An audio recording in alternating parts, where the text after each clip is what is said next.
नमस्कार, आप देख रहे हैं सूचना इंडिया। मैं हूं आपके साथ खुशी मिश्रा। प्लास्टिक सर्जरी का नाम आते ही हमारे दिमाग में सबसे पहले बॉलीवुड और ग्लैमर वर्ल्ड की तस्वीर उभरती है। लेकिन क्या आप जानते हैं कि प्लास्टिक सर्जरी की जड़ें हमारी सनातन संस्कृति से जुड़ी है। चंदन हॉस्पिटल के जाने माने प्लास्टिक सर्जन डॉक्टर अभिनव खरे का कहना है कि भगवान शिव द्वारा गणेश जी के कटे हुए सिर को हाथी का सिर लगाना प्लास्टिक सर्जरी का सबसे पुराना उदाहरण माना जा सकता है। वह इतिहास में सुश्रुत को प्लास्टिक सर्जरी का जनक कहा जाता है। जहां अभिनव खरे ने बताया कि प्लास्टिक सर्जरी सिर्फ सौंदर्य के लिए नहीं बल्कि जन्मजात विकृतियों, होंठ या तालू की समस्या, ब्रेस्ट कैंसर या मुंह के कैंसर जैसे बीमारियों के बाद भी बेहद कारगर होती है। लेकिन क्या इसके दुष्परिणाम भी हो सकते हैं? इस सवाल पर हमारे संवाददाता ज्योति गुप्ता ने डॉक्टर से खास बातचीत की। सुनिए डॉक्टर अभिनव खरे ने क्या कुछ कहा। नमस्कार, मैं हूं ज्योति गुप्ता और आप देख रहे हैं सूचना इंडिया, इंडिया की आवाज। प्लास्टिक सर्जरी एक ऐसा उपकरण है जो मानव जीवन के लिए वरदान साबित हो रहा है। हमारे जीवन में इसका कैसा प्रभाव पड़ रहा है जिससे लोग इसे वरदान कहते हैं, इसके बारे में ज्यादा जानकारी के लिए हम सीधे जुड़ते हैं चंदन हॉस्पिटल के प्लास्टिक सर्जन डॉक्टर अभिनव खरे से। सर, आपका हमारे चैनल में स्वागत है। क्या कुछ कहना चाहेंगे प्लास्टिक सर्जरी के बारे में, किस तरह से लोग इससे लाभान्वित होते हैं? नमस्कार, मेरा नाम डॉक्टर अभिनव खरे है। मैं प्लास्टिक सर्जन हूँ चंदन अस्पताल में। प्लास्टिक सर्जरी अगर किसी को भी बोला जाए या कोई भी सोचता है कि प्लास्टिक सर्जरी क्या है, हर कोई यही बोलता है कि उनको दिमाग में आता है बॉलीवुड सिनेमास के चेहरा बदल जाता है या फिर और बहुत खूबसूरत हो जाते हैं, यही दिमाग में आता है। ये प्लास्टिक सर्जरी का एक पार्ट है। प्लास्टिक सर्जरी एक्चुअली में 3 चीज़ें इसमें आती हैं। शरीर में अगर कोई भी विकृति है या फिर जन्मजात कोई भी परेशानी है या फिर शरीर में किसी भी अंग में या फिर कोई और परेशानी हुई या बीमारी हो गई, तो उसको ठीक करने का जो एक डिपार्टमेंट है और जो ब्रांच है वो एक प्लास्टिक सर्जरी, ना कि सिर्फ़ खूबसूरती को बढ़ाने के लिए।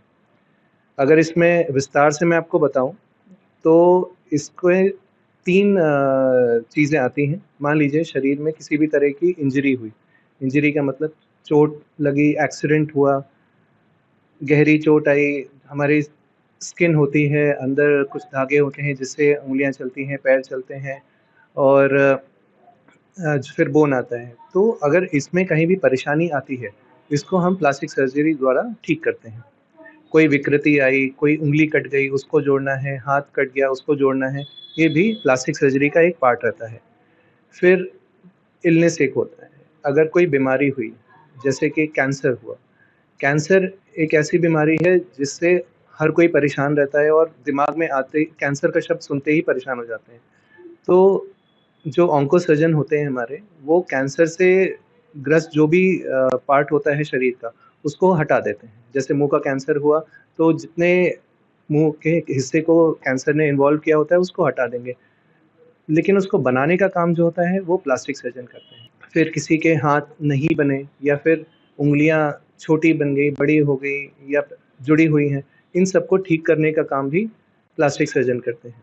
एक उदाहरण के तौर पर अगर मैं बताऊँ तो हम अगर सोसाइटी में रहते हैं, कोई ज़रा से भी अगर रंग रूप को लेकर हम कितना कमेंट करते हैं कि ये काला है, ये गोरा है या फिर कोई किस तरह से चल रहा है, तो उसकी अगर अपाहिजता को लेकर कितना कमेंट कर सकते हैं। तो सोचिए एक छोटा बच्चा है और कटे होंठ तालू का, उसके घर में परिवार वाले सोसाइटी से कितना ज़्यादा परेशान रहते होंगे। तो अगर वो ठीक हो जाते हैं, तो एक बहुत बड़ा वरदान होता है। डॉक्टर साहब, जैसा आपने बताया कि जन्म से जिन बच्चों के चेहरे होंठ कटे होते, तालू नहीं होता, लगभग जन्म से कितने दिनों के बाद इस तरह का जो डिसीजन लिया था है ऑपरेशन के जरिए? हाँ, तो ये जो ऑपरेशन होता है, जो कटे होंठ का होता है, वो हम 3 महीने के बाद कर देते हैं। 3 महीने के बाद, और जो कटे तालू है, उसको 9 महीने में करते हैं। वो उसका रीज़न होता है कि कुछ हार्मोनल चीज़ होती है ना? जैसे-जैसे बच्चा बड़ा होता है, तो उस हिसाब से दोनों ऑपरेशन को अलग-अलग एक समय पे रखा गया है। डॉक्टर खरे, अमूमन देखा गया है कि प्लास्टिक सर्जरी में एक भ्रांतियाँ होती कि इसका दुष्प्रभाव भी पड़ता है। क्या कुछ ऐसा भी है? दुष्प्रभाव प्लास्टिक सर्जरी का मैं नहीं बोल पाऊँगा ऐसे। एक जब भी कोई सर्जरी होती है, सर्जरी जब भी होती है, पूरी बेहोशी में दी जाती है ना? तो एनेस्थीसिया दिया जाता है।